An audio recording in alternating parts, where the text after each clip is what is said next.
என்ன வாழ்க்கடா இது, கடைசி வரைக்கும் சைக்கிள் மிதிச்சே சாவணும் போல. கொடுத்து வச்சவன் பைக்கில் சொல்லுன்னு போகிறான்.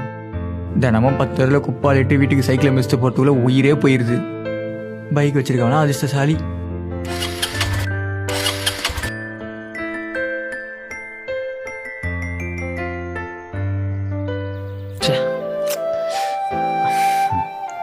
காரில் போகிறவங்களாம் ஜாலியாக ஏசி போட்டு எந்த டஸ்ட்டும் படாமல் மலையில் நின்று போகிறாங்க.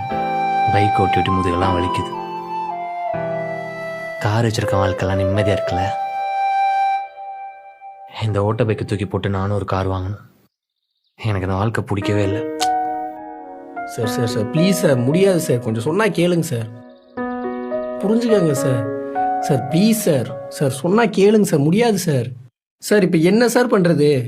கையில் காசு இல்லை சார், காசு